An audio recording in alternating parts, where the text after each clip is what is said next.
Sa loob ng halos 4 na taon ngayon, mula nang mawala ang mga sabungerong nagderby, Patay na ang kanilang mga kaanak, kamag-anak. Isang tao na nagsasalita against sa aming mga dissenting tao. Hindi ko alam na ganyan kakasama. Pati ako, papatayin mo pa, kikidnapin mo pa ako. Kumpirmadong sa mga tao ang ilan sa mga na-recover na buto mula sa Taal Lake.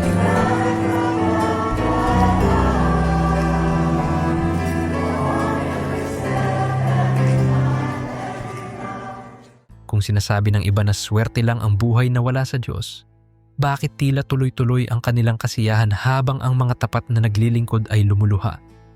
Manood ka, sapagkat sa loob ng ilang minuto, magbabago ang iyong pananaw at makikita mo kung paanong ang dusa ay tinutunaw ng pag-asa kapag ang lente mo ay salita ng Diyos mismo. Mula pa noong sinaunang panahon, hindi na bago ang ating mapait na tanong, Panginoon, bakit parang mas madali ang buhay nang hindi naman kumikilala sa iyo? Ganito rin ang sigaw ng salmistang si Asaph nang bulalas niya. Ako'y halos madapa, muntik na akong sumemplang nang makita kong umuunlad ang masasama. Awit 73:23. Sa tuwing nababasa ko ito, parang naririnig ko ang tahimik na buntong hininga ng kabataang nagtatrabaho ng sobra pero malabong umangat, o ang mag-asawang naglilingkod ng tapat ngunit tila mas sinusubok ng gastusin at sakit kaysa sa kapitbahay na walang pakialam sa Diyos. Ngunit pansinin mo ang naging paglalakbay ng puso ni Asaph. Nang pumasok siya sa banal na dako ng Diyos, doon niya naunawaan ang katapusan ng mga walang pakundangan. Awit 73:17. Biglang umaliwalas ang paningin, hindi na pansamantala, kundi pang walang hanggang pananaw ang ginamit niya. At sa liwanag na yun, natanto niyang mas mabuti ang isang araw sa presensya ng Panginoon kaysa libu-libong araw sa labas, gaano man karangya. Kung pagdurusa ang pag-uusapan, walang tauhan sa Biblia ang mas lantad ang sugat, kundi si Job. Tapat siya, walang kapintasan, matuwid at may takot sa Diyos. Job 1:1. Gayunman, nang sandaling tinanggal ng kaaway ang kayamanan, kalusugan at mga anak niya, tila binura rin ang rason kung bakit kailangang maging makadiyos pa. Iniwan man ng mga kaibigan at ang mismong asawang nagsabing, "Sumpain mo na ang Diyos at mamatay ka na." Pinili ni Job na ibulong. Ang Panginoon ang nagbigay, ang Panginoon din ang kumuha. Purihin ang pangalan ng Panginoon. Job 1:1-1. Kapag pinagninilayan natin ito, nagagawa nating itali ang ating pangsariling luha sa pangako na may kamay na nagdidisiplina sa ating pananampalataya. Hindi pilosopiya ang nagpanumbalik ng doble-dobleng pagpapala kay Job, kundi ang mismong kabutihan ng Diyos na hindi kailanman nagkamali sa pagtitimpla ng pait at tamis sa kanyang kwento. Alalahanin din natin si Jose, binatang ibinenta ng kapatid, binitbit ng malayo sa sariling wika at kultura, ibinilanggo dahil sa kasinungalingan at tila kinalimutan ng lahat. Subalit noong araw na inangat siya ng Diyos upang maging pangalawang pinuno ng Ehipto, sinabi niyang, "Bagaman binalak ninyo akong gawan ng masama, binalak iyon ng Diyos para sa ikabubuti." Henesis 50:20. Ito ang misteryo ng pananampalataya. Kaya niyang baligtarin ang kwento. Kapag ang higpit ng tanikala sa presenteng sandali ang tanging nasasagi ng isip mo, paalalahanan mong may plano sa dulo ng lagim. Sa dulo, makikita mong hindi ka nakapiit. Tinuruan ka lang niyang lumakad palapit sa sangkalangitan. Ganito rin si David, binata pa ng pahiran ng langis para maging hari, ngunit sa halip na korona, yungib ng adulam ang natikman. Habang tinutugis ni Haring Saul at ng kanyang hukbo, sumambulat ang kanyang pag-angal sa awit 13. "Hanggang kailan mo naman ako kakalimutan?" Ngunit sa huling talata rin ng parehong awit, biglang nag-shift ang tono. "Nagtitiwala ako sa iyong pag-ibig na di nagmamaliw." Ipinapaalala nito na swede kang maging tunay na tao, umiyak ng totoo, at gayunman ay tumindig sa gitna ng dilim. Dahil sinusustina ka ng Diyos na mas totoo kaysa pakiramdam mo. Kaya't kapag nararamdaman mong naglalaho ang ningning ng pangako, ituon mo ang mata sa katapatan, hindi sa kalagayan, sapagkat doon nabubuhayan ang pag-asa. Ipinaalala naman ni Jesus noong sermon sa bundok, pinapasikat ng inyong Ama ang araw sa masasama at sa mabubuti, at pinapapatak ang ulan sa mga matuwid at di matuwid. Mateo 5:41. Hindi sukatan ng paglingap ng Diyos ang kakulangan sa bagyo. Bagkus, nakikita ito sa tibay ng pundasyon ng bahay mo kapag humampas ang unos. Sigurado, parehong tinatamaan ng bagyo ang lahat, ngunit hindi pareho ang epekto. Sa hindi nananampalataya, nagwawakas sa ruinas. Sa sumasampalataya, nagiging ebidensya ng dakilang arkitekto. Kung gayon, kapag sumisipol ang hangin ng pagkabigo sa trabaho, relasyon o kalusugan, pumirmi ka sa bato ng kaligtasan, sapagkat siya na sapat kahapon ay sapat pa rin ngayon at magiging sapat bukas. Hindi madali ang i-translate ang paghihintay sa wika ng kultura nating instant. Instant kape, instant video, instant success. Ngunit itinuro sa atin ni Pablo, ang magaan at panandali ang pagdurusang ito ay naghahanda sa atin ng walang hanggang kaluwalhati ang higit at lubhang nakakahigit sa lahat. 2 Korinto 4:17. Kung ikakat mo ang kwento sa gitna, mukha kang talunan. Pero kung papayagang matapos ang kabanata, malalaman mong isinulat ka ng manunulat na may pangakong lahat ng bagay ay nakikipagtulungan para sa ikabubuti ng umiibig sa Diyos. Roma 8:28. Kailangan lang natin ng banal na pasensya. Yung pasensyang hindi lang naghihintay ng oras habang nagdadaing, kundi sumasayaw sa hangin ng pag-asa dahil alam na may higit pa sa ngayon. Ganito rin ang kwento ng 3 Hebreong magkakaibigan, Sadrach, Mesak at Abednego, na tinulak sa nagniningas na pugon. Tahasan nilang sinabi, "Maililigtas kami ng aming Diyos." Ngunit kahit hindi niya kami iligtas, hindi pa rin kami sasamba sa rebultong ginto. Daniel 3:2-18. Katapangan ito na hindi nakasalalay sa posibleng resulta, kundi sa tiyak na karakter ng Diyos. Kapag ang mga walang pananampalataya ay umaasa sa swerte o sistema, maikling panahon lang ang kanilang kasiyahan. Ngunit ang katuwang ng mananampalataya ay ang Diyos ng walang hanggang kapanatagan. At nang bisitahin sila ng ika-4 na kasama sa apoy, hindi lang sila nailigtas, pati ang kanilang kaaway ay nagpatira pa sa harap ng Diyos na buhay. Subalit, marahil may nagtatanong pa rin, hindi ba't may mga lingkod din ng Diyos na sala sa init, sala sa lamig ang pamumuhay? Bakit sila ang mas naghihirap? Magandang kilatisin na ang Diyos ay hindi dispenser ng karma, kung saan ang lahat ng mabuti ay agad ginagantimpalaan at ang lahat ng masama ay agad napaparusahan. Sa halip, siya ang makatarungang ama na nagmumulat sa pilyong anak, naglilinis sa minamahal niyang ubasan, at kumikilos sa oras niyang itinalaga. Hindi sa relo ng tao. Titigan mo ang kwento ng Israel sa ilang. 433 kilometro lang ang layo mula Ehipto hanggang Canaan. Pero inabot sila ng 40 taon. Hindi dahil marupok ang GPS ni Moises, kundi dahil kailangang mawala ang kultura ng pagkaalipin bago sila pumasok sa lupang pangako. Ganyan din minsan ang ating paglalakbay. Mas mabilis ang ruta ng mundo, ngunit ang ugat ng puso ay hindi basta nabubunot at nasusugpuang magdamag. Sa bawat pagdaramdam na naglilingkod ako, ngunit kulang pa rin, itanong mo, ano kaya ang hinuhugis ng Diyos sa akin na hindi ko nakikita?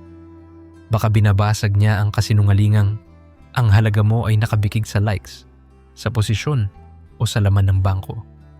Baka tinuturuan kanyang umasa hindi sa salary increase kundi sa supply ng biyaya na laging sariwa bawat umaga, gaya ng mana na bumagsak mula langit. Maaaring tila masarap ang mesa ng walang takot sa Diyos, subalit dala ng lasang iyon ang pakana ng pagkahangal. Samantalang ang tinapay ng nagdurusa, kahit minsan ay titikiman ng alat ng luha, ay may halong langis ng kagalakan at kapayapaang hindi maunawaan ng mundo.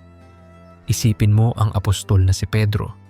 Matapos maglakad sa tubig, siya rin ang tumangging kilalanin si Jesus ng 3 beses para bang pinaburan ng langit ang kanyang pagkahulog at tumakbo siya sa karagatan ng pagkakasala. Ngunit sa tabing dagat ng Galilea, pinangalanan muli siya ni Jesus, "Pakainin mo ang aking mga tupa." Juan 21:17. Iyon ang pagpapatunay na ang kabiguan ay pwedeng maging pupuan para sa bagong misyon. Kaya kung nararamdaman mong napag-iiwanan ka dahil ipinangako mong susunod ka sa Panginoon, tandaan mong ang kahihiyan ay hindi bantas, kundi kuwit lamang sa pangungusap ng paglago. Sa loob ng makabagong syudad, baka nakikita mo ang kapitbahay na mas bagong kotse, mas malayang lumalabas sa weekend, at tila walang pasanin ng Sabado ng gawain o Linggong ministeryo. Natural lang matempt magkumpara, ngunit suriin mo, hanggang saan ang kanilang tuwa? Hanggang sa linggo lang, hanggang sa huling hinga. Samantalang ang kayamanan ng naglalagak sa kaharian, sinabi ni Jesus, ay hindi nananakaw ng tanga o kalawang. Mateo 6:22. Walang masama sa material, ngunit mapanganib kapag iyon ang naging Panginoon. Kapag tukso ng isiping mas swerte ang walang pananampalataya, paalalaang muli ang sarili ng parabola ni Lazaro at ng mayamang lalaki. Lucas 16:19-31. Masasayang ang magarbong kapistahan kung ang kaluluwa ay gutom sa langit. Marahil nag-aatubili kang kumapit sa pag-asa dahil sunod-sunod ang dagok, isang minamahal na pumanaw, kabuhayang humina, o relasyon na tila nalulunod sa sigawan. Ngunit sa katulad mong pinanghihinaan, gusto kang yakapin ng Roma 8:18. Ang mga tiisin natin ngayon ay hindi maihahambing sa kaluwalhatiang ihahayag sa atin. Hindi ka nag-iisa. May libu-libong Job, Jose, Maria, Esther at Pablo sa bawat dako ng daigdig na sinasanay ding magmahal ng walang kondisyon. Ang suporta ng bawat kapwa peregrino ay nagpapaalala na tayo'y nasa proseso. May araw para umiyak, may araw para humalakhak, at sa lahat ng araw, may Diyos na sumasabay.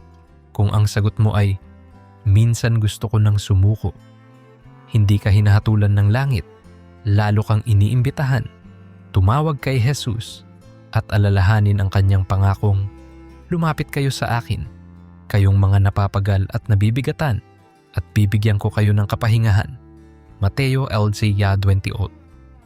Kapag sumigaw ka ng "hindi ko na kaya", ipahinga mo ang kaluluwa mo sa krus na nanganak ng muling pagkabuhay. Dahil doon, ang gabi ng Biyernes Santo ay hindi nagwakas sa katahimikan ng Sabado. Bagkus, naging simula ng umagang linggo ng pagkabuhay. Sa parehong prinsipyo, ang dusa ng mananampalataya ay hindi period kundi 2 dots ng ellipsis.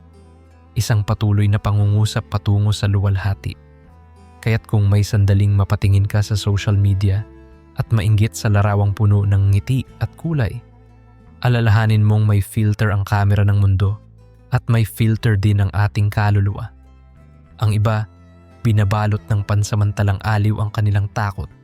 Tayo, binabalutan ng paniniwalang kahit ang umiiyak na tagasunod ay maaari pa ring maging daluyan ng liwanag.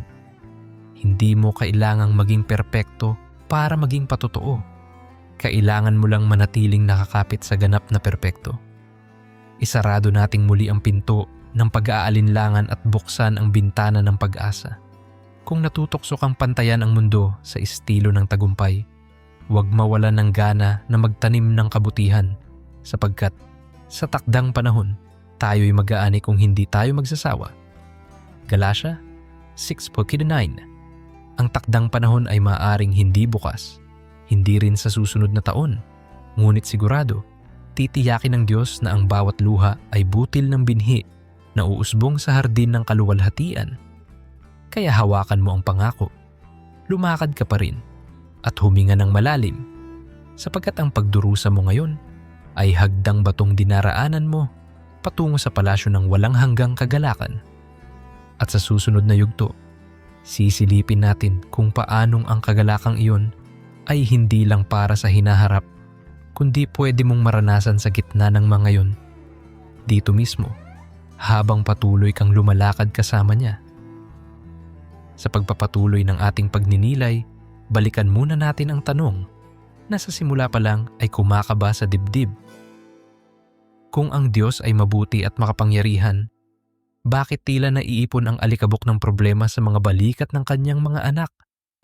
Habang lumalalim tayo, unti-unti nating natutuklasan na ang sagot ay hindi lamang isang pangungusap, kundi isang mas insinghabi ng kwento, pangako at pagsubok na sabay-sabay na lumilikha ng mas matibay na pananampalataya. Ang pagdurusa sa lente ng langit ay parang palihan kung saan hinuhugis ang ginto at kung paano nilagay ng manlilikha ang bawat isa sa atin sa hurno ay sadyang may kabuluhan. Tulad ng sinabi ni Apostol Pedro, kung kailan kayo na nagdaranas ng iba't ibang pagsubok, masusubok ang katapatan ng inyong pananampalataya na higit na mahalaga kaysa ginto. Unang Pedro 1:6. Kapag kinakapitan mo ang pahayag na ito, nagkakaroon ng bagong direksyon ng bawat luha at pangamba. Biglang hindi ito latak ng kapalpakan, kundi sangkap ng pananaig. Hindi ibig sabihin na masaya kang malugmok. Ngunit sa gitna ng lupaypay ay may tinig na nagsasabing, "Anak, hindi mauuwi sa wala ang lahat." At sa bawat himig ng salitay, may kapangyarihang pumipila sa lambong ng kawalan pag-asa. Tingnan natin ang karanasan ni Hana na sa loob ng maraming taon ay itinuturing na baog habang ang karibal niyang si Penina ay tila humahakot ng biyaya. Hindi lamang siya tinutokso sa tahanan, pinupuna pa siya tuwing sumasamba sa tabernakulo. Maaaring isipin ng ilan na kapag may pananalig ka, ikaw ang dapat unang mabiyayaan. Ngunit sa aklat ng unang Samuel 1, makikitang ang pagpapala ay inihulog ng Diyos. Hindi kapag komportable na si Hana kundi nang totoo nang durugin ang kanyang pag-asa sa sariling kakayahan. Nililok ng Diyos ang kanyang kailaliman upang mailuwal ang dalangin na hinilot sa pag-iyak. Nang dumating si Samuel, hindi lang sagot iyon sa isang ina. Iyon ay ambag sa pambansang pagbabago ng Israel, sapagkat si Samuel ang propetang nagbukas ng bagong yugto ng kasaysayan. Kaya't kung pakiramdam mo'y wala pang bunga ang iyong paglilingkod, maaaring may ipinapanday si Yahweh na hindi lang para sa iyong tahanan, kundi para sa susunod na salinlahi. Lumipat naman tayo kay Gideon, ang lalaking nagkubli sa pisaan ng ubas upang maggiik ng trigo dahil takot na takot sa Midian. Marahil, nararamdaman mo rin minsan na nakapahinga ang mga hindi makadiyos, samantalang ikaw ay nag-aalalang baka maagaw ang piraso ng pang-araw-araw mong seguridad. Ngunit sinambit ng anghel, mapayapa ka, makapangyarihan kang mandirigma. Nakakagimbal marinig na tinawag siyang makapangyarihan, gayong nakayuko at nagtatago. Iyan ang kontrapelo ng biyaya. Tinutukoy tayo hindi batay sa iniisip ng iba, kundi batay sa nakikita ng may lalang sa hinaharap. At nang tuluyang pumayag si Gideon, humarap siya sa digmaan nang hindi sinusukat ang tagumpay sa dami ng kawal, kundi sa presensya ng Diyos. Ang 300 sundalo, ilawan at trumpeta ay patunay na kapag ang Panginoon ang kasama mo, hindi kailangang hangarin ang dami ng yamang material o lakas ng loob kagaya ng mundo. Kaya't kung iniisip mong malakas ang kampo ng mga walang pananampalataya, balikan mo ang prinsipyong sapat ang kaunting may basbas kumpara sa maraming walang basbas. Isang gabi na may lumapit si Nicodemo kay Jesus. Palihim, dala ang mga tanong ng isang pariseyong naguguluhan. Sa dilim ng gabing iyon, ipinakilala ni Jesus ang lihim ng bagong kapanganakan. Hindi ka lang naayos, ginawang bago. Sa usaping paghihirap, maaaring hindi agad magbago ang sitwasyon. Ngunit sa sandaling makita mo ang krus bilang pintuan ng pagbabagong loob, nababago ang pagkakakilanlan mo. Kaakibat nito ang pangako sa Juan 3:16, sapagkat gayon na lamang ang pag-ibig ng Diyos sa sanlibutan, isang pahayag na nahihigitan ang pansamantalang sakit. Sa tuwing napapaisip kang lugi ka, pag nilayan mong ipinagkaloob na niya ang pinakamahalaga, paano pa kaya niya ipagkakait ang pagtataguyod sa iyo habang naglalakbay ka? Alalahanin din natin si Esther na sa isang iglap ay kailangang pumili. Mananahimik ba siyang reyna sa komportabling palasyo o ihaharap ang sarili sa peligro para sa kaligtasan ng kanyang bayan? Hindi niya agad nakita ang lawak ng plano. Ang alam lang niya, bawal lumapit ng walang paanyaya sa hari. Subalit pinanday ng mga araw ng pag-aayuno at panalangin ang katapangan niyang sumambit ng, "Kung ako'y mamamatay, mamamatay ako." Sa huling sandali, ang mismong pagkakabunyag ng kanyang pagkakakilanlan ang naging daan para mailigtas ang buong Israel. Minsan, ang tila pribilehiyong kinaiinggitan ng mundo ay nagiging bitag at ang pagkakakait ng pribilehiyo ang nagiging hagdanan para sa higit na layunin ng Diyos. Kapag naiisip mong di makatarungan ang pagsasakripisyong hinihingi sa iyo, ipikit mong sandali ang iyong mga mata at alalahaning may bayan ding naghihintay sa taguyod ng iyong katapatan. Sa bagong tipan, nananatiling makahulugan ang paglalakbay ni Apostol Pablo. Sa tradisyong Hudyo, mataas ang ranggo niya bilang Fariseo. Sa edukasyon, may talas siya sa paa ng mga guro at sa komunidad, iginagalang siya. Subalit nang masilaw sa liwanag sa daan patungong Damasco, nabaliktad ang lahat. Hindi nagtagal, nalasap niya ang bilangguan, palo ng pamatok, gutom, lamig at pag-uusig. Aaminin niya sa 2 Korinto, 11 daig pa niya ang karamihan sa hirap. Ngunit anong hinahawakan niyang konsolasyon? Sapat sa iyo ang aking biyaya, sapagkat ang aking kapangyarihan ay lubos na nahahayag sa kahinaan. Kapag nasagi mo ang tekstong ito, mapapahinto ka. Pinahihintulutan pala ng Diyos ang kahinaan upang mailarawan ang kanyang lakas. Sa esensya, lahat ng pagdurusa ng nananampalataya ay bahay expo ng kaluwalhatian ng Diyos. Ang kanyang pilat ay karatulan ng katapangan ng may lalang. Tingnan din natin si Maria, ina ni Jesus, na bagamat lubos na kinalulugdan, ay dumaan sa kritisismo ng lipunan ng magdalang tao ng walang lalaking kinakasal, naglakbay ng buntis sa malayong lugar, at tumayo sa paanan ng krus habang dumudugo ang puso. Sa Lucas 2:35, nahulaan na ni Simeon na lalagos na punyal sa kanyang kaluluwa. Mapapaisip ka, hindi ba dapat naging madali ang buhay ng babaeng pinili para sa pinakadakilang tungkulin? Ngunit sa pamamagitan mismo ng kanyang pagsuong sa pasakit, nakita nating ang biyaya ay pumupuno sa pusong sinasaling. Kailanman ay hindi binura ng Diyos ang luha ni Maria. Sa halip, ginamit niya iyon bilang hamog na nagpatingkad sa gintong bukang liwayway ng pagkabuhay. Kung sa paglingkod mo'y tila hindi ka makaiwas sa panlilibak, ilagay mo sa puso mong ang pagpili ng Diyos ay hindi laging katumbas ng karampatang papuri, kundi madalas ay katumbas ng krus. Kung babalikan natin ang paghihinagpis ng mga awit sa awit 73, matatanto nating may punla ng pag-asa sa mismong pagsipat niya sa pagtatapos ng mga masasama. Nang makita niyang inihahandog sila sa paglipol, nakadama siya ng kaba, hindi para sa kanila lang kundi para sa sariling bias. Kapag tinatapatan mo ng tapat na salamin ang puso mo, makikitang ang inggit ay manipis na kurtina lamang at sa likod nito ay takot na baka naiwan kang kawawa. Ngunit pag-ulit-ulit ng salmistang, "Ngunit ako ay laging nasa piling mo," ay naging antidoto sa lason ng paghahambing. Sa huli, ang tanong ay hindi gaano karami ang meron sila, kundi gaano ka kalapit sa may likha na siyang tunay na kayamanan. Sa pagpapatuloy, mahalagang banggitin ang lihim na kalakasan ng unang iglesia.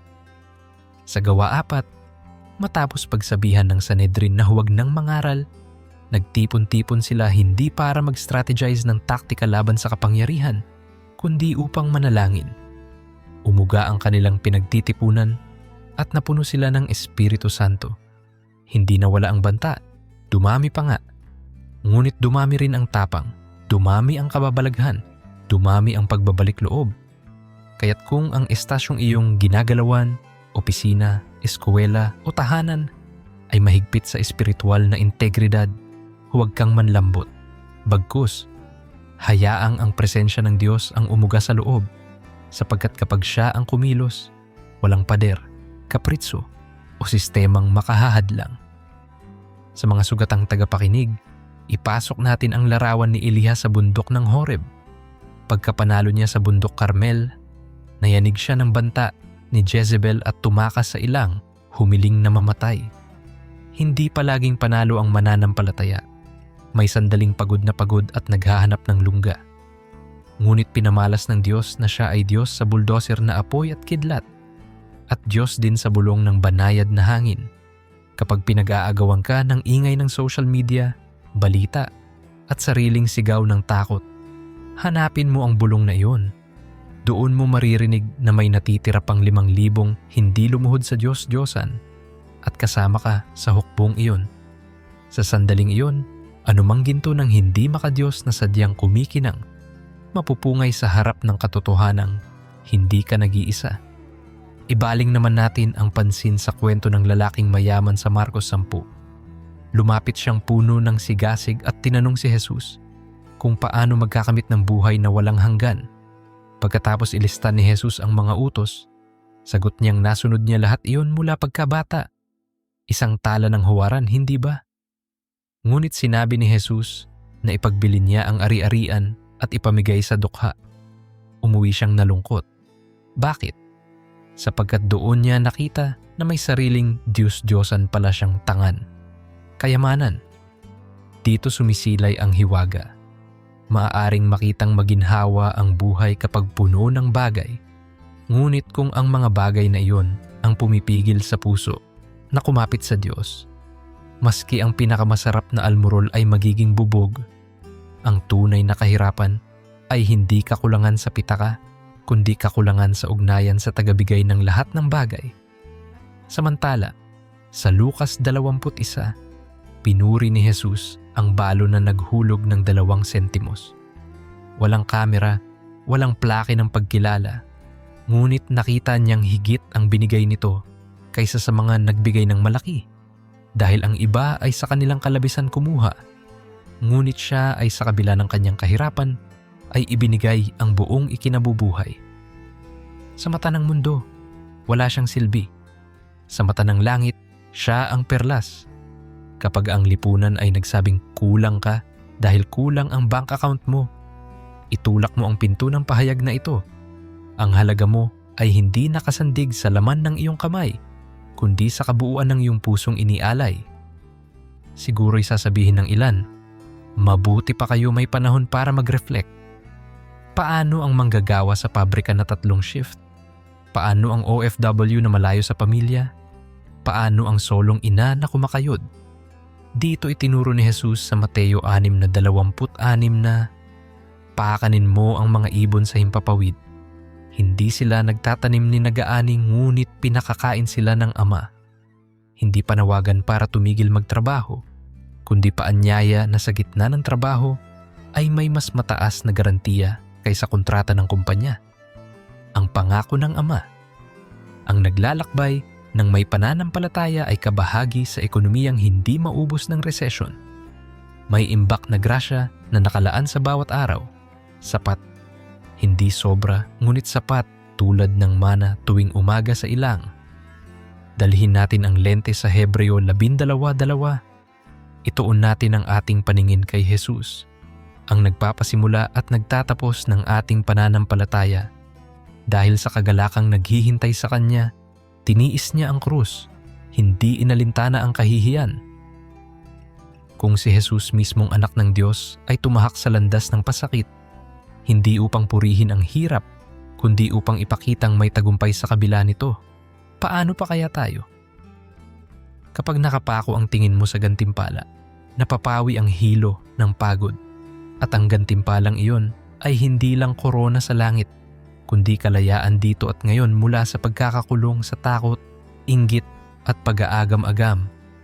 Sa dulo, Ang ating tungkulin ay gawing totoo sa lupa ang sinasabi ng langit. Hindi tago sa loob ng simbahan ang pananampalataya, kundi naglalakad sa kalye, pumipila sa palengke, at nakikipagpulong sa Zoom sa tuwing mahahalata mong tila panalo ang kabilang kampo.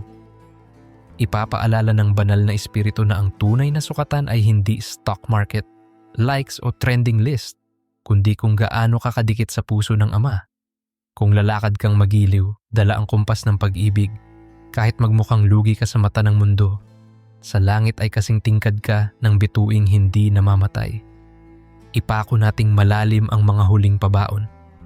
Una, ang paghihirap ay hindi palatandaan ng pagkatalo, kundi imbitasyong sumisid sa lalim ng biyaya.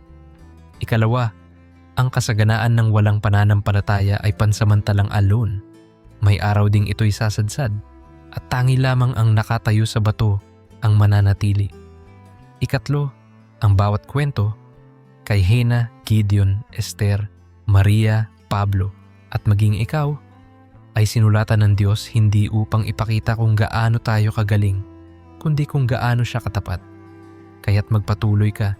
Kung umiiyak ka, hayaang malayang dumaloy ang luha, sapagkat iyan ang pataba sa bukid ng pag-asa.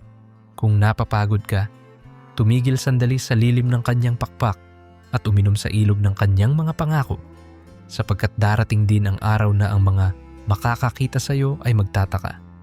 Hindi ba't siya ang dating alipin ng pagsubok? At masambit mo, "Oh, ako nga iyon. Ngunit dinala ako ng Panginoon mula hukay patungo sa maluwalhating lupa." Ito ang awit na hindi kayang gayahin ng mundong walang pananampalataya. At ito ang koro na inaanyayahan kang awitin araw-araw hanggang sa marating natin ang walang hanggang tahanan. Parang alon na nagsasabing, "Tuloy ka lang." Sapagkat kung ang una at ikalawang bahagi ay nagsindi ng ilaw at naglatag ng daan, ngayon ay lalakad tayo sa mismong kalsada, nakayapak kung kinakailangan, ngunit tiyak na nakayakap sa kamay ng may kapal. Habang binubuo ng Diyos ang tula ng ating mga araw, hinahayaan niyang marinig natin ang tunog ng martilyo sa bawat pantig ng pagdurusa. Hindi upang takutin tayo, kundi para ipaalam na may magandang istruktura sa dulo ng ingay. At tulad ng isang maestro na hindi basta tumitigil sa gitna ng simponya, sinisiguro niya na ang bawat masakit na nota ay isasara ng tugtog ng pag-asa. Balikan natin si Noe, na 100 taon, halos ang itinayo ang arka, habang pinagtatawanan ng karamihang abala sa pista at negosyo. Genesis 6-7. Habang tila namamayagpag ang lipunang baliwala sa Diyos, si Noe ay nangingiliti ng kahoy, nagpapako at nananalig. Ang palahaw ng kanyang mga pako ay nilamon ng halakhak ng katatawanan ng bayan. Subalit nang bumuhos ang tubig, naging himig ng pagliligtas ang tunog na iyon. Ganito rin tayo. Bagaman tila nag-iipon ng kayamanan at aliw ang walang pananampalataya, ang inipon mo namang tiwala at pagsunod ay magiging daungan mo kapag bumugso ang unos, sapagkat ang grasya ay laging may sariling huling say. Isipin mo si Moises, pinalaki bilang prinsipe, ngunit itinapon ng sarili niyang takot sa disyerto sa loob ng 40 taon. Exodo 2-3.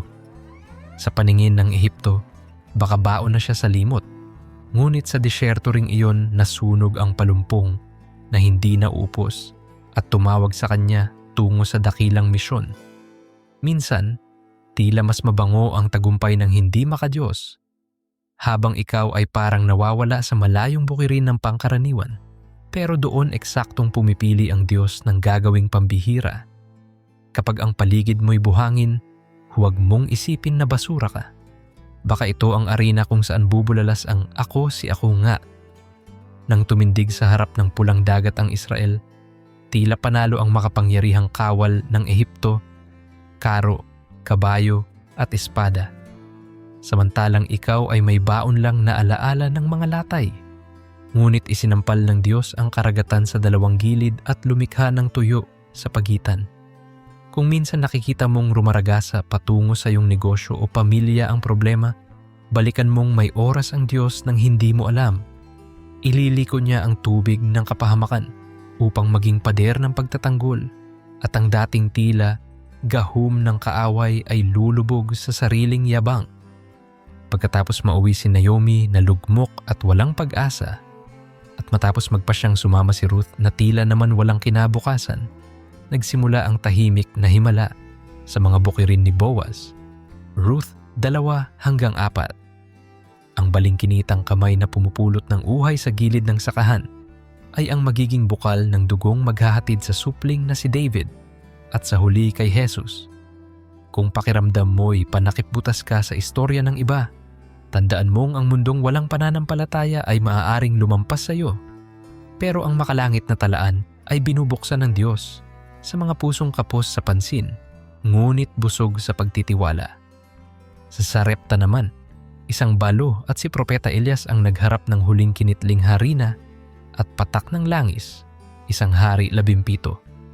Habang nagtatampisaw sa kasaganaan ang mga sumasamba kay Baal, ang tapat na balo ay nag-alay ng natitirang piraso para sa lingkod ng Diyos at natuklasang hindi nauubos ang lalagyan ng langis. Ganyan ang ekonomiya ng langit, kung saan ang luhika ng mundo ay nagsasabing hindi magtatagal, roon naman isinisingit ng Diyos ang kwento ng himala. Sa bawat respeto mong ibinibigay sa kanyang utos, kahit magmukhang kalokohan, binubuksan niya ang gripo ng pagkakaloob na walang kasing tamis. Lumundag tayo sa Babylonia at pakinggan natin ang ginaw ng guwang ng mga leon sa paligid ni Daniel. Daniel 6. Pinagpistahan ng iba't ibang gobernador ang pribilehiyong pampulitikal. Si Daniel, pinagbawalang manalangin. Ngunit nang magkalapat ang bato at selyo sa bunganga ng yungib, akala ng mundo tapos na. Sa umaga, malambot ang katawan ng mga leon at buhay ang lingkod ng Diyos. Kapag binalot ka ng paghihigpit ng sistemang kontrabanal, tanggapin mong may sukdulan ang kapangyarihan ng tao. Hindi kasaganahan ang nagpanalo kay Daniel. Ang nanalo ay presensya ng Diyos sa gitna ng gabi ng kanyang pagdidimdim. Naroon din si Jeremias, umiiyak sa sisidlang hukay na puno ng putik. Jeremias 38. Habang makahol ng pagtawa at pag-inom ng alak ang mga bulaang propeta sa silid ng kapistahan, ang tapat na tagapaghatid ng katotohanan ay nakabartolina. Subalit dumating ang isang katas ng habag sa tauhang si Ebed-Melech, humila ng lubid at isinalba siya. Hindi kailanman nalulugi ang totoo. Maaring bumagal, ngunit di pahihintulutang malunod. Kung pakiramdam mo'y pinatahimik ka ng kalakaran, magtiwala ka. Palaging may nililinang na Ebed-Melech para hatakin ka mula sa hukay dahil ang justice meter ng langit ay sadyang nakatutok. Sinapo ng Getsemani ang pighati ni Jesus. Nagdugo ang pawis habang binibigkas ang, "Ama, kung maaari ipagkaloob mong lumampas sa akin ang sarong ito." Mateo 20:6-39. Sa likod ng katahimikan ng mga puno ng olibo, nakita niya kang nakikipagbuno ngayon sa depresyon, sakit o kahirapan. Pinili niyang magpatuloy at nang pumasok siya sa ilaw ng muling pagkabuhay, winasak niya ang pinakamalaking pagtatagumpay ng kasalanan at kamatayan. Kaya't sa tuwing iisipin mong kawawa ka, alalahanin mong may liwanag na kumislap mula sa libingang walang laman. At ikaw ay kasama sa liwanag na iyon. Nang muling buhayin si Jesus, tumindig din ang loob ng kanyang mga alagad. Si Pedro na dating takot sa kahit batang babaeng alipin ay nangaral at nakahikayat ng 3,000. Gawa 2.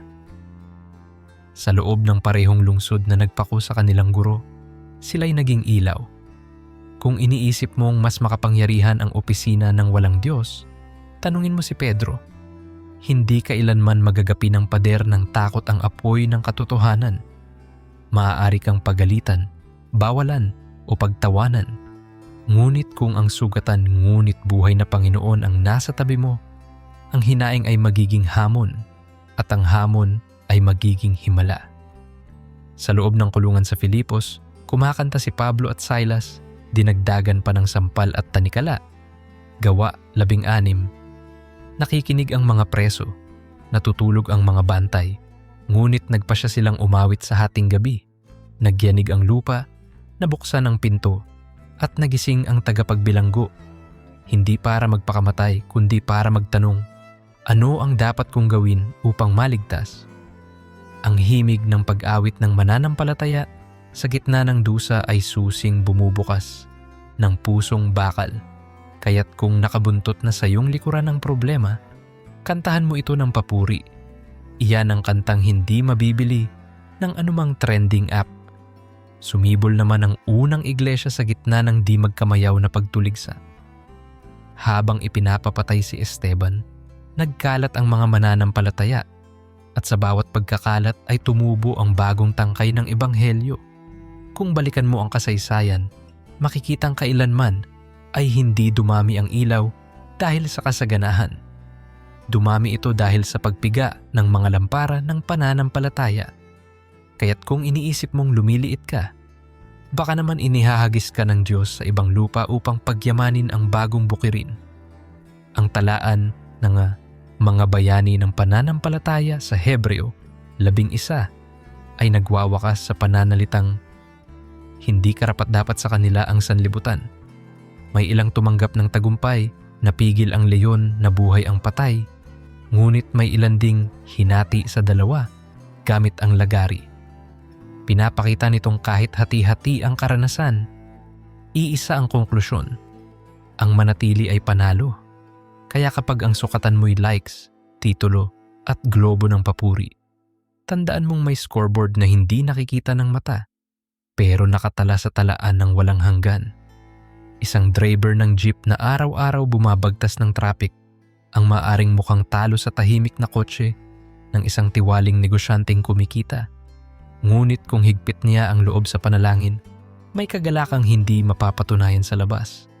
Isang OFW na mahigpit ang sinturon para may padala sa pamilya ay maaring magmukhang lugi kumpara sa kapitbahay na walang pakialam sa Diyos at binalot ng gadgets ang bahay. Pero kapag yumakap siya sa pangakong, hindi ko kayo iiwan ni pababayaan, Hebreo 13:5, may puhunan siyang hindi nasisira ng bulok o baha. Ang biyaya ay tila walang larawan sa Instagram, pero may resibong nakatatak sa kaluluwa. Sa aspektong espiritual, ang disiplina ng pagdarasal, pag-aayuno at pakikipagkapatiran ay parang pandayan ng bakal. Kapag pinili mong ipako ang sarili sa hermeneutika ng salita kaysa sa trending topic, hindi ibig sabihing hindi ka konektado. Sa kabaligtaran, konektado ka sa walang hanggang tagapagbigay ng data ng buhay. Sa bawat oras na pinipili mong tahimik na lumod sa tabi ng kama at hindi magkumpara, may nalalaglag na kalawang ng inggit sa sahig at ang tabas ng iyong pag-asa ay tumatalim. Ipinaalala ni Haring Jehoshaphat nang harapin niya ang nagkakaisang hukbo ng Moab, Ammon at Edom. Inilagay niya sa unahan ng hukbo ang mga awit, 2 Kronika 20. Sa tuwing darating ang kagipitan, ang mundo'y natural na magpapadala ng armas, baril at ginto. Ngunit sa kaharian ng Diyos, ang unang bala ay pagsamba. Humakbang sila nang may awit at nang dumating, nagkalito ang kaaway at nagpatayan. Kaya't kung ang korporasyon mo ay puno ng intriga o ang bahay mo'y sinasalakay ng alalahanin, palayain mo ang papuring hindi mo pa naisusulat. Dahil iyan ang estratehiyang di kailanman mauunawaan ng kalaban. Sa gitna naman ng sambit ni Jesus, na gumaling ang 10 ketungin, isa lang ang bumalik para magpasalamat, Lucas 17. Ang pasasalamat ay sikretong sandata na nagpapailalim ng sibat ng pagsubok. Kapag iniisip mong masarap ang buhay ng iba, lumingon ka sa munting ginhawang nasa kamay, ay bigkasin mo. Salamat Panginoon. Sa bawat salamat, nababasag ang sisidlang alabastro ng hinanakit at bumubuka ang pabango ng galak na hindi kayang sagkaan ng kalagayan. Hindi matatapos ang paglalakbay na ito nang hindi muling tatawagin si Jose. Ang kakayahan niyang patawarin ang mga kapatid ay nagpahinto sa siglo ng galit at nagpaandar ng tiyak upang maligtas ang sambayanan sa taggutom. Kapag hindi ka marunong magpatawad, ikaw ang unang bihag ng selda ng sama ng loob. Ngunit kapag kumawala ka, Ang pinakaapoy na pumaso sa iyo'y magiging liwanag sa daraanan ng iba. Ang promotor ng dusa mo'y maaaring maging kabalikat mo sa pagpapalang darating kung payag kang bitawan ang karapatan mong gumanti. Pinatunayan naman ng mga taga-Macedonia na sa gitna ng matinding pagsubok at karalitaan, nag-umapaw sa kagalakan kaya't nagbigay sila ng higit sa kanilang makakaya. Sa 1 Korinto 8:12. Kapag dumaraan ka sa kahirapan at nais mong ipitin ang palad, alalahaning mas masarap ang galak na kaakibat ng pagbibigay kaysa anumang brand ng karangyang kayang bilhin. Kapag isinasara ng ilan ang bag habang umaapaw ang supply, ikaw ay magbukas ng bag habang nagsasakrimisyo, at ang Diyos na nakakakita sa lihim ay magbubukas ng bintana ng langit. Sa pag-ikot ng planeta, hinahamon tayong maging liham ni Kristo na binabasa ng lahat ng tao. 2 Korinto 3:3. Hindi mo kailangang maging pastor o mga awit sa entablado.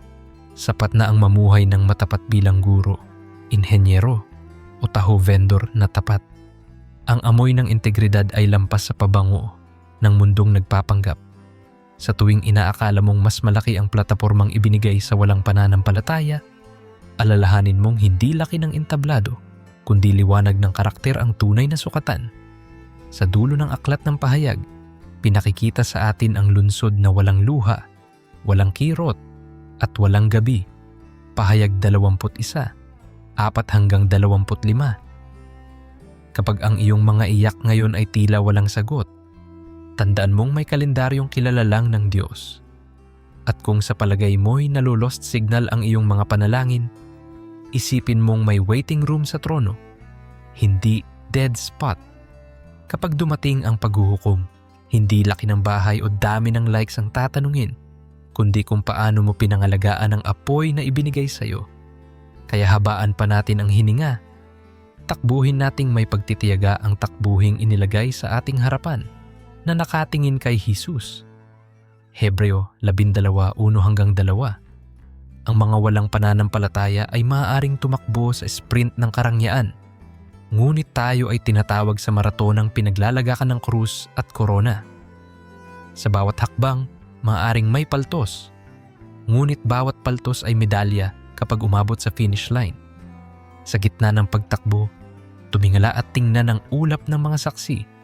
Si Deborah, si Rahab, si Samuel. Sumisigaw, "Kaya mo yan!" Sa ating paglalakbay pabalik sa makulay na mundong kinalalagyan natin, tandaan nating hindi ang hiwaga ng pangungusap ang magbabago sa puso, kundi ang kilos ng pananampalatayang nakaugat sa salita. Kaya, heto ang bitbit nating hamon. Ipamuhay ang tinanggap mong liwanag. Kung inalis ng Diyos ang yabang mo, huwag mo na itong pulutin. Kung inalalayan ka niya sa pagkakautang, gawing mas maagap ang pag-abot sa nangangailangan. Kung pinatawad ka niya sa lihim na kasalanan, humakbang sa kabanalan at iwan ng dilim. Iyan ang content na walang pagkukulang, ang video na walang editing filter, sapagkat binantayan ng Diyos mismo. At ngayon, kung nasaan ka man, sa bus, sa kwarto, o sa opisina, sandaling ipikit ang mga mata. Huminga ka ng malalim at sambitin sa puso. Panginoon, tanggap ko na ang proseso mo ay mas mahaba kaysa inaasahan ko, ngunit naniniwala akong mas malalim din ang biyaya. Sige, ituloy mo lang, hindi ako bibitaw. Habang ang huling tuldok ng pangungusap na ito ay bumabagsak, nakangiti ang langit. Sapagkat sa sandaling ipinako mo ang desisyon mong hindi ihambing ang sarili, nagsimula ang bagong kabanata kung saan ang kawalan ng pananampalataya ng iba ay hindi mo nainggit, kundi misyon. Huwag ka nang huminto, patuloy kang kumilos, dahil sa dulo ng bawat araw ay may Panginoong bumubulong. Tinandaan ko anak, hindi na sayang kahit isang patak ng pawis at luha mo. Sa Kanya ang lahat ng papuri. Ngayon at mamarahil pakiramdam mo'y unti-unti nang nagbubukas ang mga bintana ng langit upang pahanginan ang pusong matagal nang nagsisingaw ng alinlangan. Ngunit bago mo pa man maabot ang tuluyang kapahingahan ng pag-unawa, may panibagong lalim pang gustong ipakita ang Diyos. Isang lalim na hindi sumusukat sa haba ng dasal o kapal ng aklat na nabasa mo, kundi sa tikyas ng tibok na kumakapit sa salita sa gitna ng pagyanig. Kung sa unang 3 bahagi nakita nating ang paghihirap ay palihan, ang biyaya ay puhunan, at ang pag-asa ay mismong hininga ng mananampalataya. Ngayon tutuklasin natin kung paanong ang lahat ng ito ay nagiging hagdan pataas at palabas. Pataas tungo sa mas mataas na pananaw, palabas tungo sa misyon na lumalampas sa personal na kaginhawahan. Sa kulungan sa Cesarea, si Pablo ay tila kakaibang anyo ng ginto na hinahabol ng apoy. Hindi sapat na siya'y naipit sa rehas ng Roma, nais pa siyang katahimikan ng mga pinunong Hudyo. Ngunit habang nakapiring ang sistema sa katarungan, lumangoy ang kanyang panulat at tinulayan ang dagat ng kawalan upang maabot ang mga iglesia. Maging matatag kayo, huwag matinag, lagi kayong sumagana sa gawain ng Panginoon. 2 Korinto 15:8. Kung susukatin ang tagumpay sa mata ng publiko, natalo si Pablo. Ngunit kung tutunghayan ang lawak ng mga pusong inabot ng kanyang mga liham, matutulad siya sa binhing namatay upang sumibol ang gubat ng pananampalataya. Sa gayong lente, ang paghihirap ng tapat ay nagdedeklarang ang limitasyon ay nagiging megapon upang mas malakas na marinig ang ebanghelyo. Bawat selda na nagkulong sa kanya ay naging tipaan ng liham na magpapalaya sa marami. Ganyan tumrabaho ang Diyos kapag tila nagkakaisa ang mundo upang patahimikin ka. Samantala, itinuturo ng buhay ni Juan sa isla ng Patmos na hindi mo kailangang karerahan ang mundo para marinig ang tinig ng langit. Itinapon siyang parang basura sa desyertong bato ng Aegean Sea at doon pinukaw ng Diyos ang kanyang pandinig upang isulat ang pahayag. Sa karaniwang mata, lunod ang kanyang oras sa malungkot na paghihintay ng katapusan. Ngunit sa mata ng Espiritu iyon, ang mismong trono ng pangitain.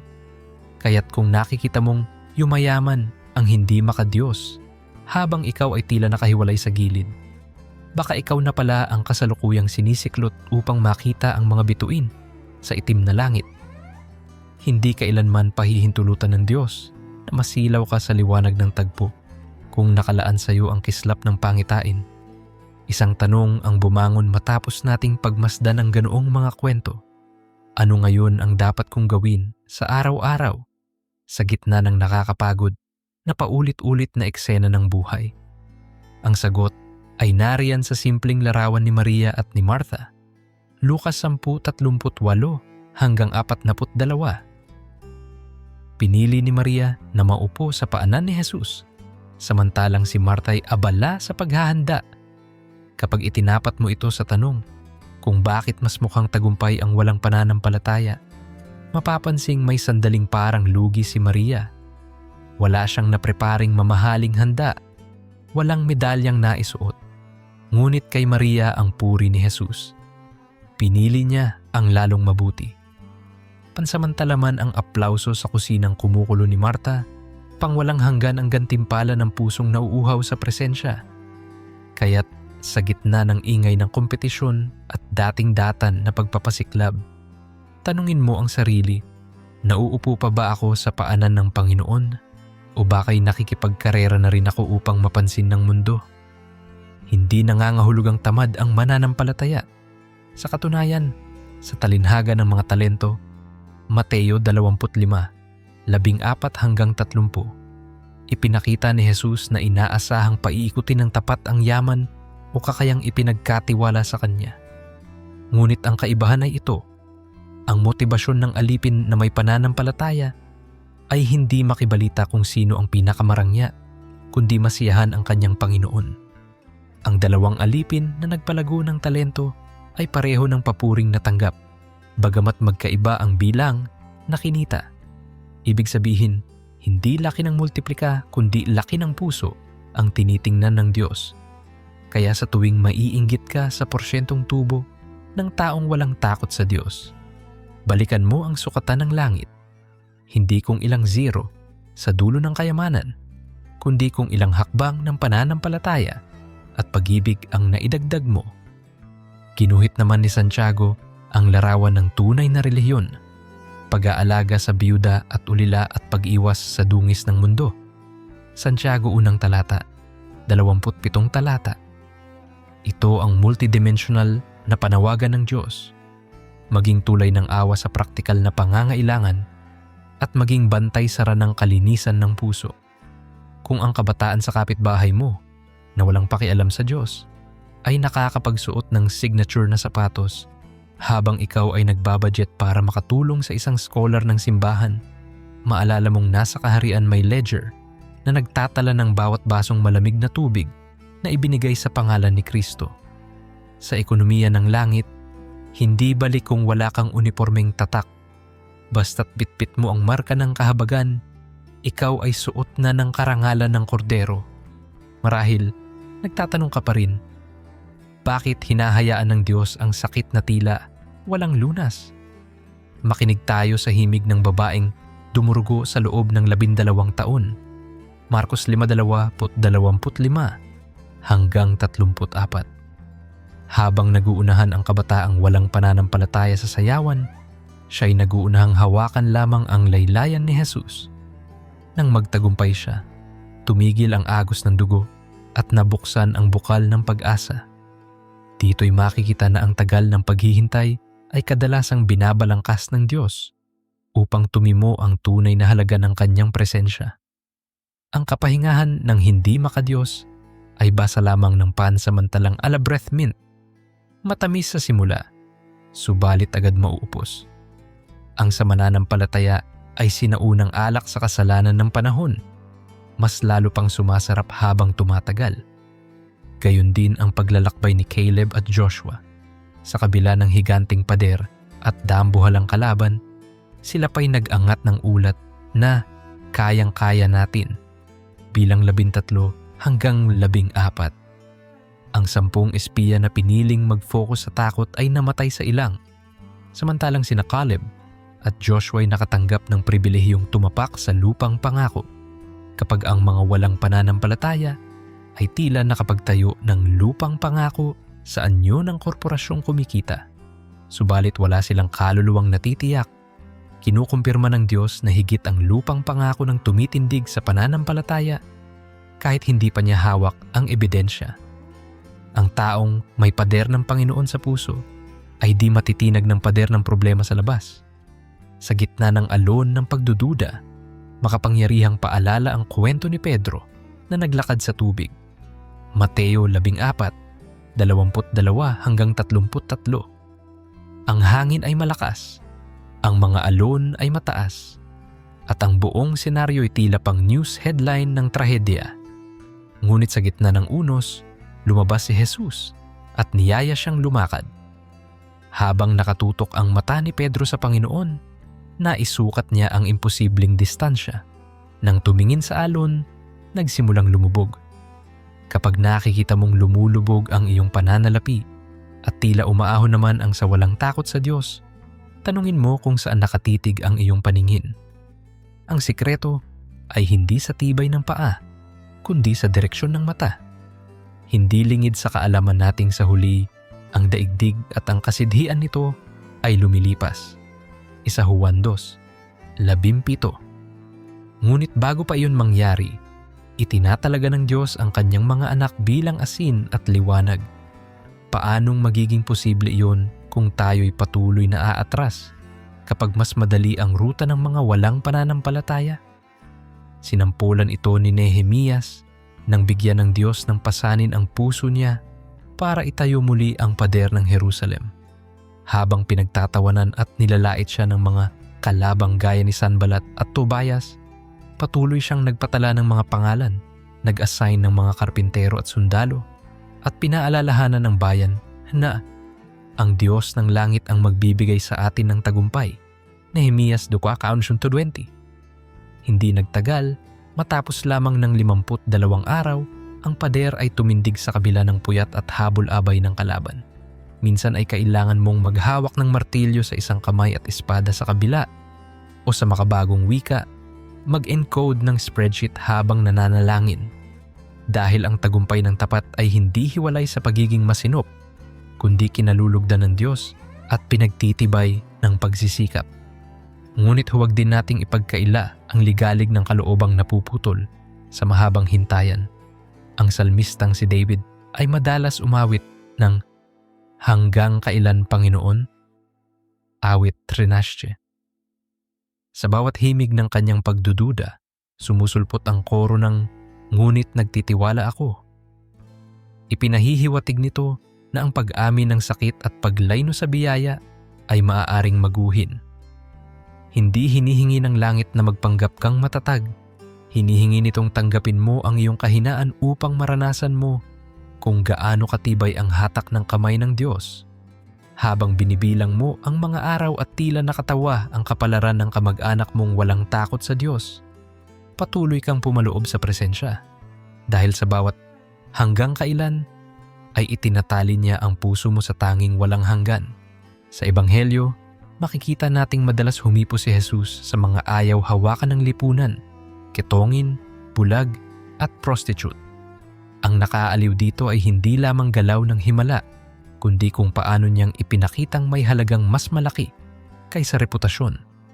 Kung ang walang pananampalataya ay abala sa pagtatayo ng kanilang tatak, ang tapat na sumusunod kay Kristo ay abala sa paglapit sa mga sugat ng mundo.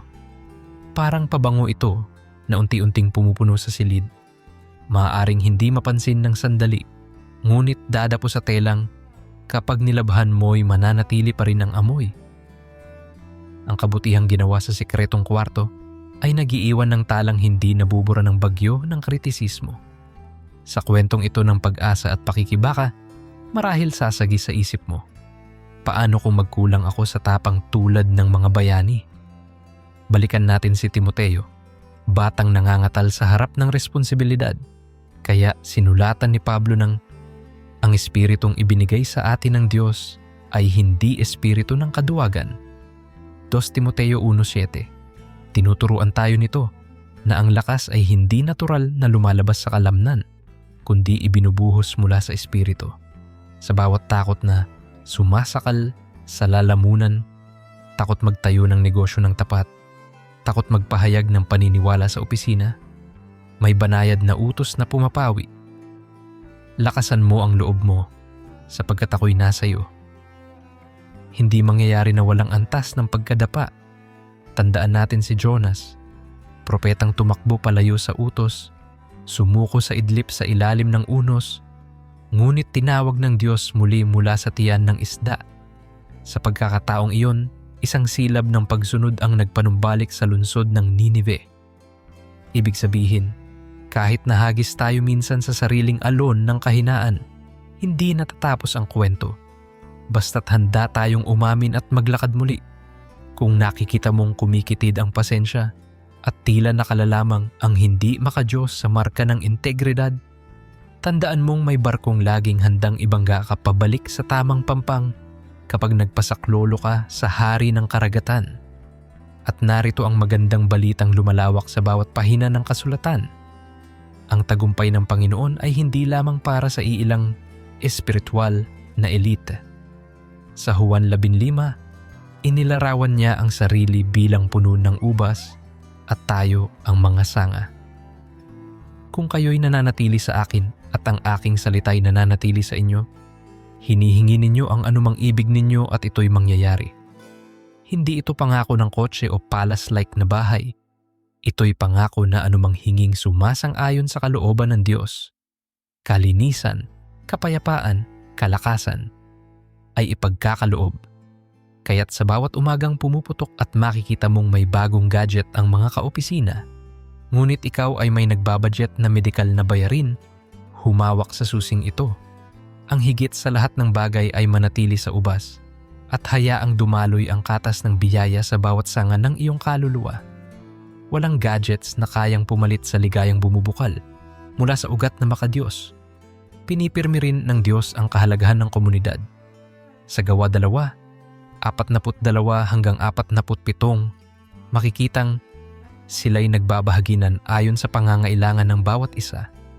Sa kultura ngayon ng individual achievement at hustle, nagmumukhang makapangyarihan ang taong wala sa Diyos sapagkat kaya niyang bumili ng tulong, Ngunit ang tunay na sambayanan ng pananampalataya ay nakabatay sa bigkis ng pag-ibig, hindi sa kontrata. Walang presyo ang kamay na hahawak sa iyo sa oras ng sipayo o ang taong magtatabi sa iyo sa silid-aralan ng kalungkutan. Samantalang ang salapi ng walang pananampalataya ay maaaring bumili ng aliw. Ang pagiging kaisa sa katawan ni Kristo ay nagdudulot ng kapatiran na nakahanda ring umiyak at tumawa kasama mo, libre mula sa patakarang kung may kapalit. Pagdating sa pag-asa, hindi sapat na basta mo itong ipahayag, dapat mong ipamuhay. Pinaalalahanan ni Pedro ang mga mananampalataya na maging handa kayong maglahad ng katuwiran ng pag-asang nasa inyo. Subalit gawin ito ng may kahinahunan at paggalang. Unang Pedro 3:15. Kung inaakusahang mas maganda ang buhay ng mga walang takot sa Diyos, ipakita mong sa gitna ng stress at sipon ng mundo, may musika ng kapayapaang sumasabay sa bawat paghakbang mo. Hindi ito arte. Ito'y resulta ng katotohanang ang Panginoong nagliligtas ay sumasa iyo. Sa wakas, dalhin natin ang pansin sa krus na muling ipinakita ni Hesukristo kay Thomas na nagdududa. Ilagay mo ang iyong daliri dito at tingnan mo ang aking mga kamay. Juan 22:27. Ang marka ng pako ay hindi na nawala kahit sa bagong katawan. Kaya ang tunay na luwalhati ay hindi paglalaho ng pilat, kundi pagdedeklarang ang pilat ay patunay ng tagumpay ng biyaya. Kaya kung tinatanong mo pa rin kung bakit nagdudurusa ang tapat, isipin mong ang Diyos na tunay ay hindi nag-alis ng kanyang sariling pilat. Sa halip, ginamit niya iyon upang ipakita kung gaano kalalim ang kanyang pag-ibig. Sa gayoy ang iyong mga pilat ay hindi nakahihiyan kundi pansangkap sa pinaka-espesyalist na mensahe ng Ebanghelyo. Habang iginuguhit natin ang huling himaymay ng bahaging ito, isipin mo ang habambuhay na agwat sa pagitan ng pansamantalang aliw ng walang pananampalataya at ng walang hanggang kagalakan ng sumusunod sa Diyos. Hindi natin minamasama ang kaginhawahan, bagkus, iniangat nating ang pinakamataas na uri nito ay yaong nakaangkla sa katapatan sa Kanya. Kung sa oras na ito, parang nauubos ka na at iyong kapitbahay na walang pakialam sa Diyos ay tila naglalaho sa burakay ng pribilehiyo, isulat mo sa puso ang pangako ng Habakuk 2:2-3. Bagaman ito'y magbagal, hintayin mo. Tiyak na ito'y darating, hindi ito magpapaliban. Sa bawat segundo ng pagtitiis ay kumikilatis ang langit at sa takdang oras, maglalaho ang maskara ng pansamantalang ginhawa at lilitaw ang tunay na kayamanan, ang tabernakulo ng presensya, ang kasiyahan ng pagiging kilala at minamahal ng Diyos. Kaya huminga kang malalim. Iposisyon ang puso na parang sisidlang handang punuin ng Espiritu. Sabihin sa iyong sarili, maaring hindi ko mauunawaan lahat ngayon, ngunit sapat na sa akin ang pag-ibig niya. Iyan ang wikang hindi kayang tapatan ng pinakamagagandang salita ng mundo. Iyan ang awit na inaawit ng mga anghel kapag nakikita nilang ang isang nilikhay pumipili ng kabanalan sa halip na kahalayan, ng tapat na paglilingkod sa halip na mabilisang shortcut. Sa huling pagsusuma, hindi susukatin ng Diyos kung ilang beses kang napansin ng tao. Susukatin niya kung ilang beses mong pinili ang kanyang mukha kaysa sa medalya ng papuri. At sa araw na iyon, magliliwanag ang mismong langit sa pagdinig mo ng mabuti, tapat at mabuting alipin. Pumasok ka sa kagalakan ng iyong Panginoon. Sa kagalakang iyon, wala nang hahadlang. Doon titibay na kahit pala pinagdudusahan mo ngayon ang nakikita mong hindi patas. Sa matematika ng walang hanggan, sobra-sobrang panalo ang naglilingkod sa Diyos. Manatili ka, manampalataya, at hayaang ang mismong kwento mo'y maging ilaw na magmumulto sa konsensya ng mundo hanggang sa magtanong sila, anong meron ka? At masabi mo ng buong galak, si Kristo ang lahat sa akin. Habang umuusbong ang huling kabanata ng ating paglalakbay, baka ramdam mong tila ba na puno na ang sisidlan ng puso mo ng mga pangako, kwento at pahiwatig na hatid ng salita. Ngunit ang Diyos, na hindi kailanman nauubusan ng alab ay nais pang ibuhos ang huling bahagi ng kanyang langis upang masindihan ang ilawan mo hanggang sa pinakadulo ng gabi. Kung ang unang 4 na yugto ay parang hagdan papataas sa tore ng pananampalataya, ngayon ay aakyat tayo sa pinakataluktok. Hindi para purihin ang sarili, kundi upang itanaw ang tanawin ng kabuuan at makita kung paanong ang bawat luha ay naging ilawan, ang bawat sugat ay naging pinto, at ang bawat buntong hininga ay naging salbabida para sa mga susunod pang henerasyon. At sa taas na ito, makikita mong ang tanong na, bakit mas mukhang magaan ang buhay ng walang pananampalataya? Ay unti-unting natutunaw sa araw ng mas malalim na tanong, Panginoon, paano pa kita mahahawakan ng mas mahigpit habang dinadala ang liwanag mo sa mundong naliligaw? Sa unang paghinga ng umaga, mapapansin mong ang mundo, lalo na't nakalutang sa social media, ay nagbebenta ng larawan ng tagumpay na sinukat sa lohisyong mas mabilis, mas marami, mas kilala. Ngunit hinahamon ng Ebanghelyo ang mismong lohika, alalahanin ang binhi sa lupa na kailangang mabalot ng dilim at pagkabulok bago sumirit ang usbong. Juan 12:24. Kung tatanawin natin si Abraham, makikita nating hindi niya tinanggap ang pangako ng agad-agad. 40 taon siyang nag-aalab sa pagitan ng ipanganganak ka ng lahi at ng unang iyak ni Isaac.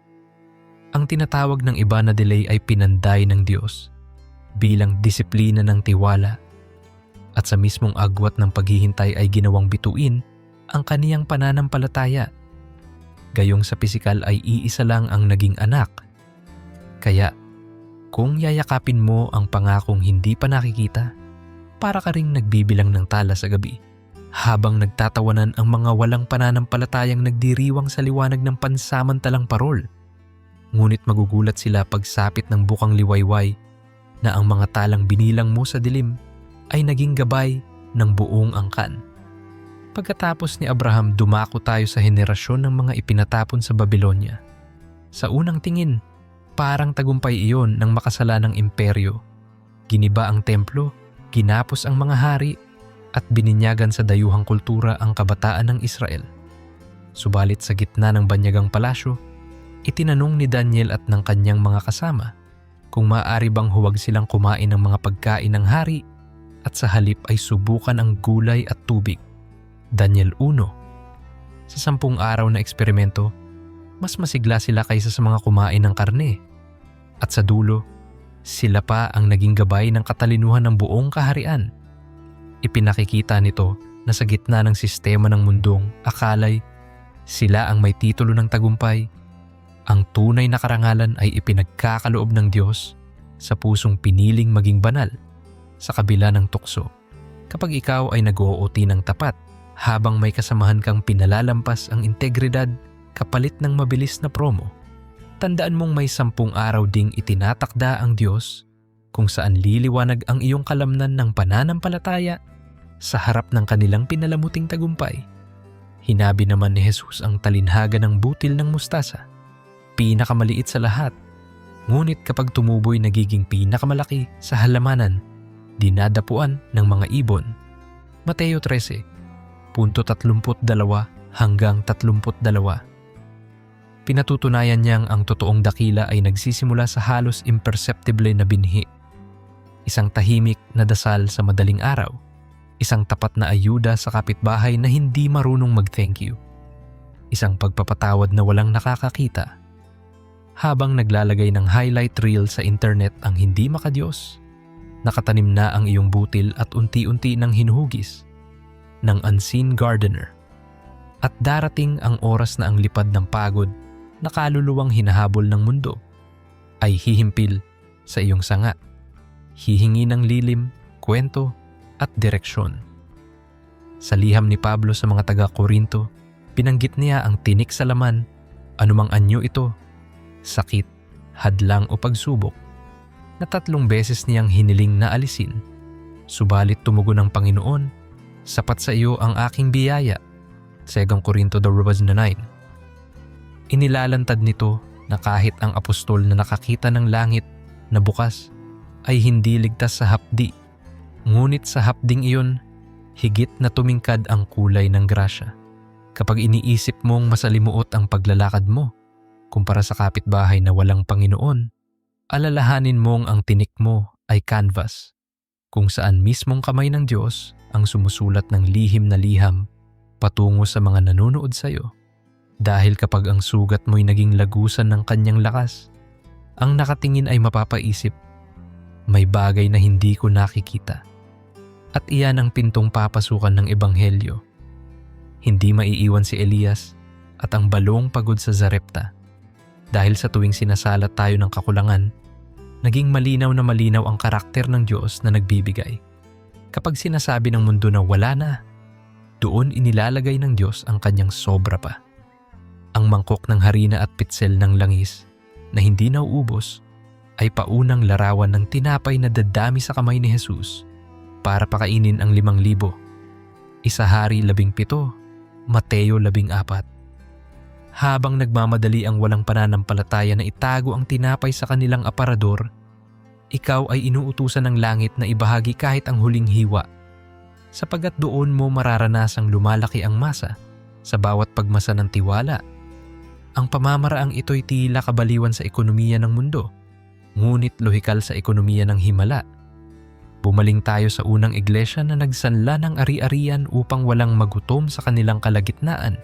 Gawa 4, 20-33. Walang kapitalista o komunista ang makapapantay sa ganyang sistema ng pag-ibig, sapagkat hindi ito nakabatay sa puwersa, kundi sa kusang apuyan ng espiritu. Kapag nakikita mong mas moderno ang barko ng mayayamang walang pananampalataya, itanong mo kung mayroon silang komunidad na handang magbenta ng bakuran para lang maipagamot sila sa oras ng cancer.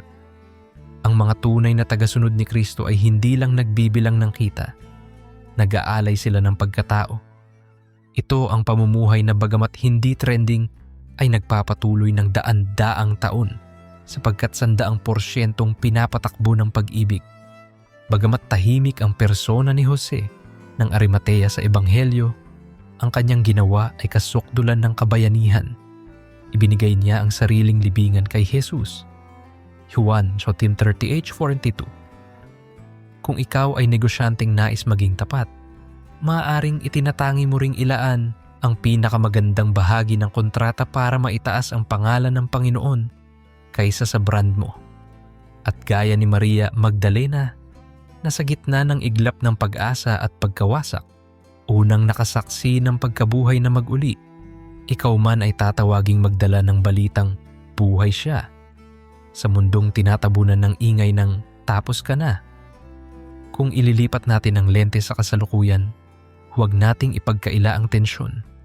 Ang magulang na nagkukulang ng pambaon, samantalang ang walang pakialam sa Diyos ay nagbabakasyon kada quarter. Ang misyonerong hindi sigurado kung sasapat ang gamit habang ang scammer ay nakapagtatayo ng mansyon. Ngunit sa lihim na kwarto ng panalangin, may transaksyong hindi nire-report sa stock market. Doon inilipat ng Diyos ang bigat ng kaluwalhatian sa taong humingi ng tinapay na sapat sa araw na ito. Sa bawat araw na tinatanggap mo yon, nilalaman ka niya ng panatag na hindi kayang mag-grant ng card o app. Ipinaalala ni Jeremias, Hesed Yahweh, bago kada umaga, dakila ang iyong katapatan. Panaghoy 3:22-23. Kapag sumisiklab ang inggit sa labi mo sa tanong na, bakit sila walang problema? Tingnan mo ang liwanag ng umagang nagbalik. Hindi ka siningil ng langit ngayong araw para sa oxygen, tinubos ka pa sa kaba ng nagdaang gabi. Ang mismong paghinga ay patunay ng kasunduang bago kada umaga. Isang kontratang nilagdaan ng dugo ng Mesyas.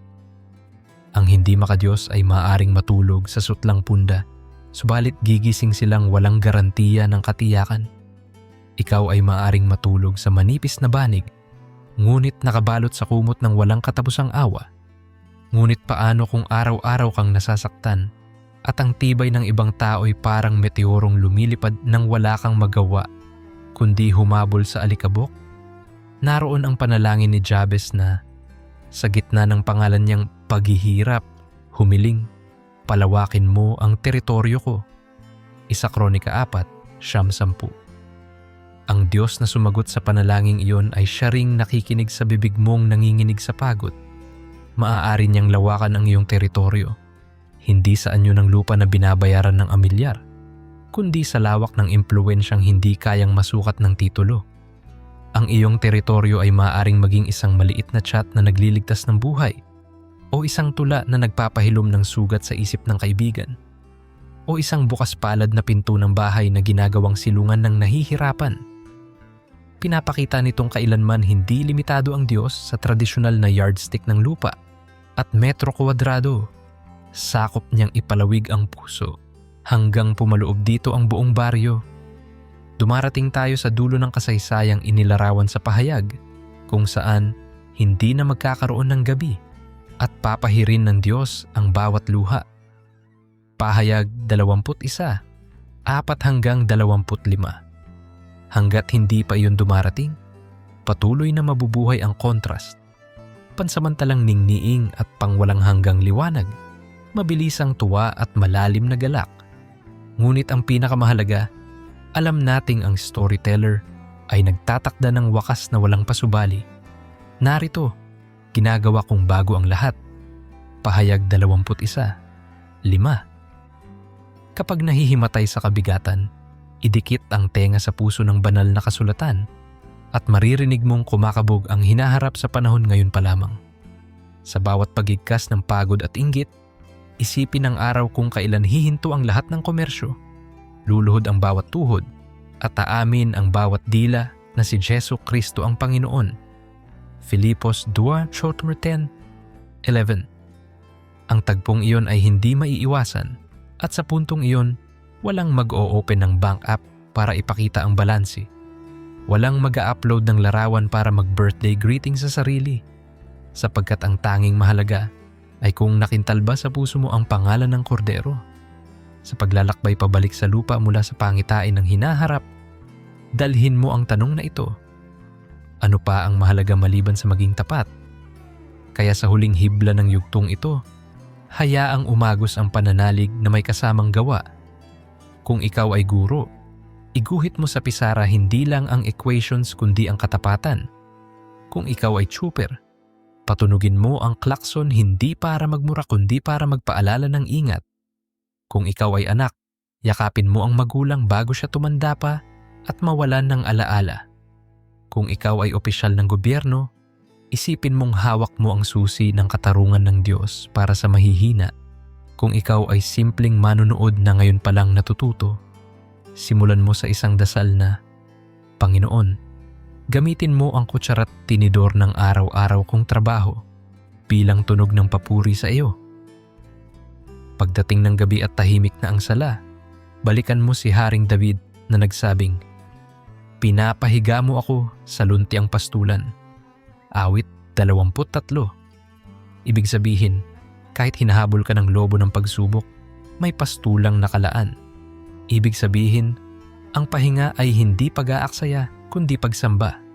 Kapag nagpapahinga ka sa Diyos, hindi ka tumitigil sa laban. Humuhugot ka ng bala para sa sunod. At habang nagpapatuloy ka, tandaan mong ang mismong pagdurusa ay nagbubunga ng pagtitiyaga. Ang pagtitiyaga ng katatagan at ang katatagan ng pag-asa. At ang pag-asa ay hindi mabibigo. Roma 7:5. Sa pagkakataong ito, ilagay natin sa puso ang larawan ng bagong langit at bagong lupa. Walang korupsyon, walang depresyon, walang gutom. Ngunit habang narito pa tayo sa gitna, kailangan nating maging trailer ng ganong pelikula. Tuwing nagpapaubaya ka ng upuan, trailer yon ng bagong kaharian. Tuwing hindi mo ginagantihan ng marahas na komento sa social media, trailer yon ng bagong kaharian. Tuwing sinasabihan mo ang sarili mong ayusin ko ang resibo ko dahil Kristiyano ako, trailer iyon ng bagong kaharian. At habang pinanonood nila ang bawat eksena ng iyong simpleng kabutihan, mapapaisip silang, ay, iba pala iyang may Diyos. At doon nagsisimula ang pagsisibol ng kanilang pananampalataya. Nararapat ding ipaalala na ang biyaya ni Kristo ay hindi lisensya para magpahinga sa pagkakontento ng walang paglago. Kay Timoteo, hinikayat ni Pablo, sikaping ipakita ang iyong sarili sa Diyos na karapat-dapat, manggagawang walang dapat ikahiya. 2 Timoteo 2:25. Ibinubulong nito na habang binabantayan tayo ng langit, kailangan din nating hasain ang talento, pag-aaral, pagsasanay, pagpaplano. Ang hindi makadiyos ay maaaring umunlad sa galing nilang kinapital sa sariling ambisyon. Ngunit ikaw ay inaanyayahang hasain ang galing na may takot sa Diyos at mapanaluning puso. Dahil sa huli, mas matalas ang espada ng katarungan kapag hinahawakan ng kamay na may purong motibo. Pagdako sa mismong palad mo, baka naroon pa rin ang butil ng agam-agam. Paano kung bukas pagising ko, mas malaki na naman ang lamang nila? Sagutin natin iyon ng salita ni Isaias. Ang nagnanais na maghintay sa Panginoon ay magpapanibagong lakas. Sila'y lilipad na parang agila, tatakbo sila at hindi mapapagod, lalakad sila at hindi manghihina. Isaias 4:31. Hindi sinabing lilipad silang parang rocket, sinabi lang na parang agila. Mahinhin pero matatag, marunong hintayin ang tamang hangin. Kapag natutokso kang ikumpara ang lakas mo sa lakas ng engine ng mga hindi makadiyos, alalahanin mong ikaw ay agila. Hindi palaging kumakampay, ngunit may pakpak na pinapanday ng hangin ng espiritu. Sa wakas, isang panalangin ang nais kong iwan bilang huling hantungan ng bahaging ito. Panginoon, salamat sa bawat tag-as ng luha na ginamit mong tintang nagsulat ng mas makulay na obrang patunay ng iyong kabutihan. Salamat sa bawat kawalan na naging plurera ng bulaklak ng grasya. Salamat sa bawat inggit na natunaw sa apoy ng pagsamba, bawat bakit na natubos ng sapagkat ikaw ang kasama ko. Hayaan mong ang sinumang naririto, mapabaguhan o matagal ng Kristiyano, ay makitang ang pinakamahalagang puhunan ay hindi ang bigat ng bulsa, kundi ang bigat ng kaluwalhatiang naitatak sa puso. At kapag dumating ang sandaling tila, nangingibabaw pa rin ang kapangyarihan ng walang pananampalataya. Pakahigpitin mo ang hawak namin sa iyo at ipaalaalang hindi patapos ang kabanata. May epilogo ng walang hanggang kagalakan na nakalaan sa mga tumitindig sa inyong pangalan. Sa gayon, lumakad tayong muli palabas ng pahinang ito, hindi bilang talunan, kundi bilang daluyan ng liwanag. Mahirap pa rin ang daan, ngunit ang haplos ng langit ay nasa balikat mo. At sa bawat hakbang na magpapasya kang maging tapat, kahit walang drumroll ng palakpakan, naririnig mo sa diwa ang tinig ng Ama. Anak, tandaan mo, mas mahalaga sa akin ang karakter kaysa kariktan, ang katapatan kaysa taginting, ang pananampalataya kaysa pansamantalang fiesta ng mundo. Sa gayong tiyak na pahayag, bumangon ka, huminga ng malalim, at igugol ang susunod na tagpo ng buhay sa pagpapakita na ang pagdurusa ng tapat ay hindi patunay ng pagkatalo, kundi balikat ng bantayog kung saan hinuhugis ng Diyos ang kwento niya. Ang kwento ng pag-ibig na di matitinag, pag-asang di mag-aabok, at pananampalatayang di matutumbasan ng anumang kayamanan. Patuloy kang lumakad, sapagkat sa bawat yapak ng pananalig ay sumusulat ka ng liham na babasahin ng mundo. At sa huling pahina nito, tayo'y sabay-sabay na aawit. Karapat-dapat ka, o Kordero, tumanggap ng papuri, karangalan at kaluwalhatian magpakailanman.